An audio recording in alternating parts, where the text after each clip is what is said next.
Assalamualaikum warahmatullahi wabarakatuh. Selamat pagi anak-anak, bertemu lagi dengan Bapak.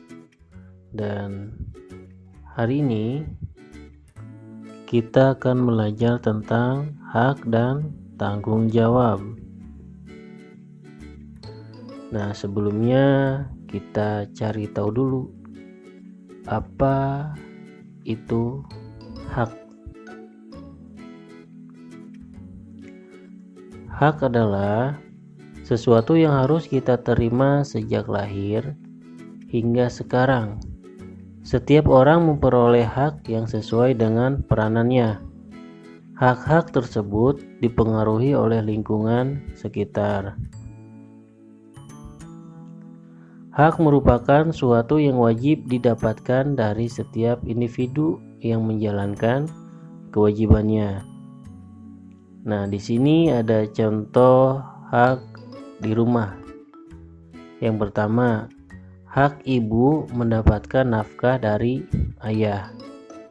Yang kedua, hak anak mendapatkan kasih sayang dari ayah dan ibu.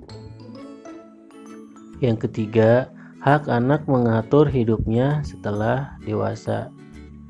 Yang keempat, hak semua anggota keluarga dapat memiliki barang kesukaannya. Selain contoh hak di rumah, ada juga contoh hak di sekolah.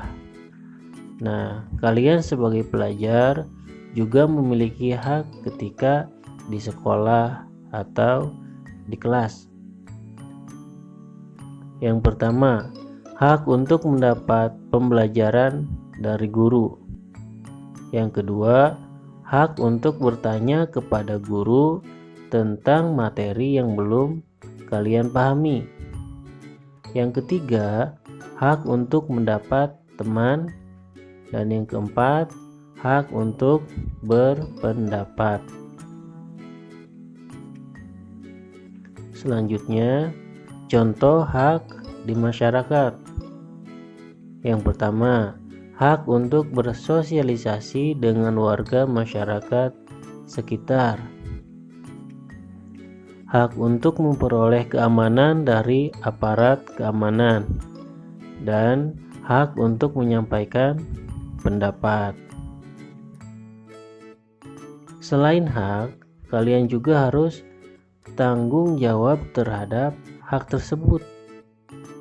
Jadi, tanggung jawab adalah kesadaran manusia akan tingkah laku atau perbuatan yang disengaja maupun yang tidak disengaja. Tanggung jawab juga berarti berbuat sebagai perwujudan kesadaran akan kewajibannya.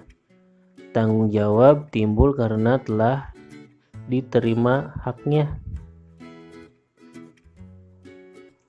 Jadi, setelah kalian menerima hak, maka kalian juga harus memiliki tanggung jawab terhadap hak yang kalian sudah diterima tadi. Nah, di sini contohnya, Tony dibelikan mainan oleh ibu. Mainan tersebut merupakan hak Tony. Namun, ia juga memiliki tanggung jawab terhadap mainan tersebut, yaitu harus menjaga dan merawatnya, jangan sampai rusak atau hilang. Dan kalian juga memiliki tanggung jawab terhadap waktu. Jangan sampai kalian setelah diberikan mainan lupa akan belajar, ibadah, dan lainnya. Nah, contoh lainnya di sini nih. Ayah membelikan Nina sebuah meja belajar. Nina memperoleh hak mendapatkan fasilitas untuk belajar. Dan Nina pun bertanggung jawab merawat hak yang sudah diperolehnya. Setiap selesai belajar, Nina merapikan meja belajarnya. Nah, meskipun hal tersebut merupakan hak yang semestinya ia peroleh, Nina juga bertanggung jawab untuk merawat meja belajar tersebut. Jadi tanggung jawab dan hak itu harus seimbang. Jangan hanya menginginkan hak, tapi setelah mendapatkan hak tersebut kalian tidak bertanggung jawab. Semoga kalian bisa memahami tentang hak-hak kalian sebagai warga di rumah, di sekolah, ataupun di masyarakat. Materi selanjutnya kita akan membahas tentang teks eksplanasi. Jadi teks eksplanasi itu apa sih?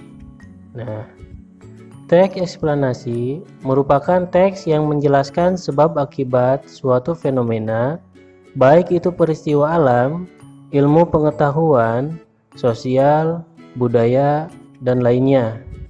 Teks eksplanasi berisi fakta yang dapat menjawab pertanyaan tentang bagaimana dan mengapa suatu fenomena itu terjadi.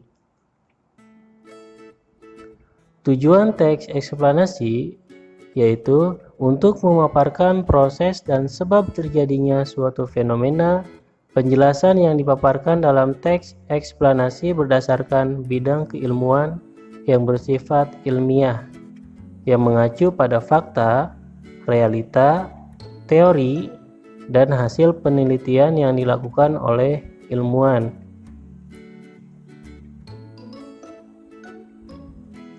Struktur teks eksplanasi. Ada pernyataan umum, yaitu berfungsi sebagai paragraf pembuka dan berisi informasi singkat mengenai topik permasalahan yang akan dibahas dalam teks secara keseluruhan.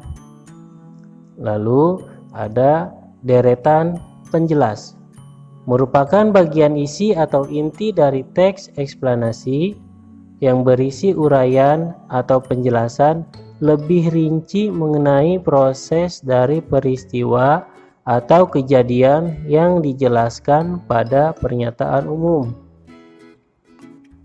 Lalu yang terakhir, kesimpulan.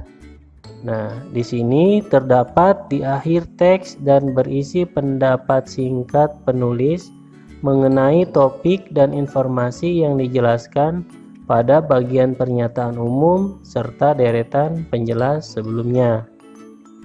Jadi, struktur teks eksplanasi itu terdiri dari pernyataan umum, deretan penjelas, dan kesimpulan.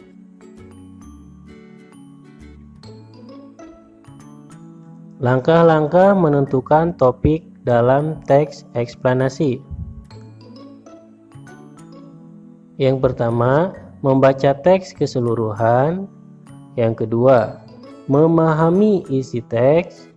Dan yang ketiga, mengambil kesimpulan atas topik atau tema dari bacaan tersebut. Oke, untuk hari ini mungkin Bapak cukupkan sampai di sini. Bapak akhiri. Wassalamualaikum warahmatullahi wabarakatuh.